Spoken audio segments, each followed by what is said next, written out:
Europe 1 matin.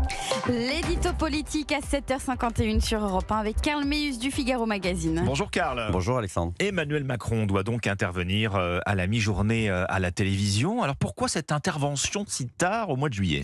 Écoutez, on s'est tous focalisés sur la date du 14 juillet avec l'entretien télévisuel, rituel instauré par Giscard, poursuivi par Mitterrand, Chirac, Sarkozy et Hollande. Mais pas par Emmanuel Macron, il ne l'a fait que 2 fois depuis 2017. C'est dire s'il ne goûte pas particulièrement cet exercice qui l'oblige à parler de tous les sujets, là où il aimerait se concentrer sur quelques-uns pour avoir le temps de délivrer son message. Son agenda international particulièrement chargé lui a pas permis non plus de se libérer avant la fête nationale, sommet de l'OTAN à Vilnius, sommet européen, réception du Premier ministre indien Modi.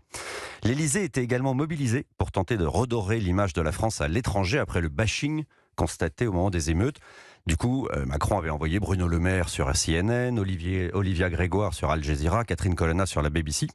Enfin, et c'est aussi une simple question de mathématiques, quand Emmanuel Macron donne 100 jours à Elisabeth Borne, le 17 avril, l'échéance, c'est pas le 14 juillet, mais le 26, et on y est. Le calendrier, c'est donc respecté. Alors que va dire Emmanuel Macron ? Que va dire qu'il n'a pas déjà dit vendredi, en fait, lors du premier conseil des ministres du nouveau gouvernement ? En fait, il va dire la même chose, plus ou moins, mais l'intervention de vendredi n'a pas du tout infusé auprès des Français. Le format ne s'y prêtait pas vraiment, une allocution à 11h, plutôt adressée à son gouvernement. L'actualité encore moins, avec la canicule qui touchait une partie de la France. Au début, tenté par le format d'une lettre aux Français, finalement, Emmanuel Macron a tranché pour un entretien dans les 13h de TF1 et France 2, reprenant sa dernière intervention à la fin de la réforme des retraites. Cette fois encore, l'idée est de clore une séquence, celle des 100 jours.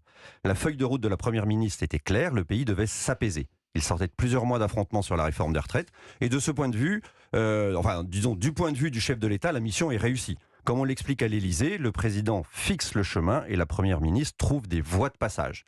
Du coup, il devrait aussi en profiter pour évoquer sa relation avec Elisabeth Borne, qualifiée de femme d'ordre et de dossier, ce dont le pays a besoin. Alors, entre-temps, il y a eu les émeutes dans les banlieues, les centres-villes pillés. Il avait promis d'en parler, Emmanuel Macron, et il ne l'a toujours pas fait. Oui, alors il devrait le faire aujourd'hui, à la fois son analyse et les réponses qu'il compte apporter. C'est sur ces points qu'il est le plus attendu par les Français. Les oppositions ont eu beau jeu de critiquer sa façon de procrastiner et de renvoyer à plus tard les leçons qu'il tirait de ces 6 jours de violence urbaine. La question, c'est reprendra-t-il les conseils que Tony Blair lui donnait dans le Financial Times le 7 juillet ? Le Premier ministre anglais a laissé derrière lui la Tamise et Chelsea pour analyser ce qui s'est passé à Marseille et Paris. Dans ce texte, passé un peu inaperçu en France, l'ancien Premier ministre anglais prône notamment la création de tribunaux spéciaux pour traiter les contrevenants et les traiter rapidement. Il prône aussi des programmes spécifiques pour gérer, je cite, les familles connues à l'origine d'une proportion massive de la criminalité. Ils ont besoin d'un mélange de pression et de soutien. Et enfin, pour Tony Blair, il ne peut y avoir de zone interdite pour la police. Pardonnez-moi mon accent, mais Macron is an outstanding leader, un leader exceptionnel. Exceptionnel, oui. Écrit Tony Blair en conclusion de sa tribune. Les Français attendent qu'il le prouve par des actes, plus que par des mots. C'est à cette condition qu'il réussira ou non sur ce quinquennat. Et rendez-vous donc à 13h pour cette interview télévisée du président de la République. Merci Karl Meus du Figaro Magazine, l'édito politique chaque matin à 7h50 sur Europe 1. À demain Karl. À demain Alexandre.